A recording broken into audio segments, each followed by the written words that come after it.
लहानपणी उन्हाळ्याच्या सुट्टीत मी गावाला जायचो. सकाळी अंगणात तुळशीजवळ आजी बसलेली असायची.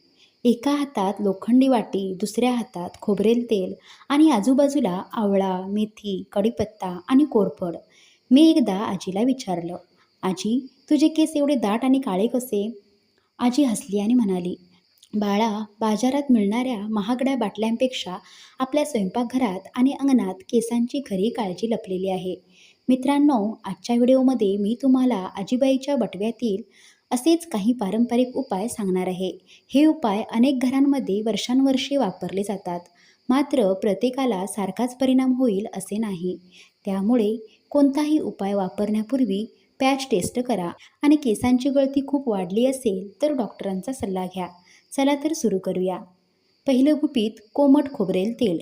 आजी नेहमी म्हणायची, केसांना फक्त तेल नाही, मायेचा स्पर्श हवा असतो. ती खोबरेल तेल थोडंसं कोमट करायची आणि अगदी हलक्या हाताने डोक्याला मसाज करायची. 5 ते 10 मिनिटांचा मसाज. नंतर 2 तासांनी केस धुवायचे. आजी म्हणायची, घाईत केलेलं काहीच टिकत नाही. केसांची काळजीही तशीच आहे. दुसरं गुपित आवळा. आमच्या घरामागे मोठं आवळ्याचं झाड होतं. आजी आवळे वाळवून त्याची पूड बनवायची. दही किंवा पाण्यात मिसळून ती केसांना लावायची. ती म्हणायची, आवळा म्हणजे केसांचा जुना मित्र. आजही अनेक लोक आवळ्याचा वापर केसांच्या निगेसाठी करतात. तिसरं गुपित मेथी. एका रात्री मी पाहिलं, आजी एका वाटीत मेथी भिजवत होती. मी विचारलं, "हे काय?" ती म्हणाली, "उद्या केसांसाठी औषध तयार होईल."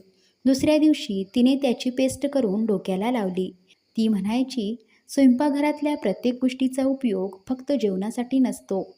चौथं गुपित कोरफड. आजी अंगणातून ताजी कोरफड तोडायची. त्याचं जेल काढून टाळूवर लावायची. 20 मिनिटांनी धुवायची.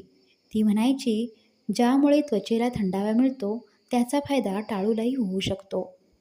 पाचवं गुपित कढीपत्ता. एक दिवस आजीने कढईत खोबरेल तेल गरम केलं. त्यात कढीपत्ता टाकला.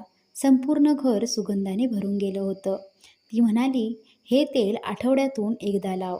केसांची काळजी घेण्याची सवय महत्त्वाची आहे. सहावं गुपित चांगला आहार. आजी म्हणायची, फक्त बाहेरून तेल लावून उपयोग नाही. केसांना अन्न आतून मिळालं पाहिजे. म्हणून ती नेहमी डाळी, हिरव्या भाज्या, सुकामेवा, आवळा आणि भरपूर पाणी यावर भर द्यायची. आजीची एक गोष्ट.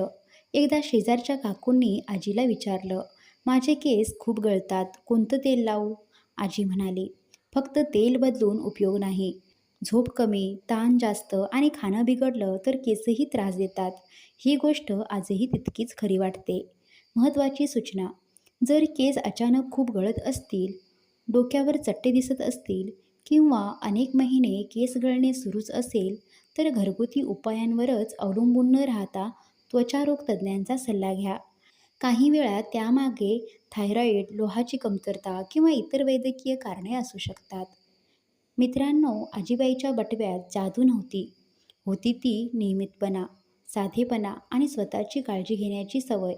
कदाचित म्हणूनच त्या काळी केसांची निगा हा रोजच्या आयुष्याचा भाग होता, फक्त एकदाचा उपाय नव्हता.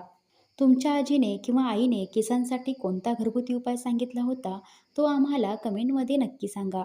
व्हिडिओ आवडला असेल तर लाईक करा, शेअर करा आणि अशाच आरोग्यविषयक आणि पारंपरिक माहितीसाठी आपल्या चॅनलला सबस्क्राईब करायला विसरू नका. धन्यवाद. भेटूया पुढच्या व्हिडिओमध्ये.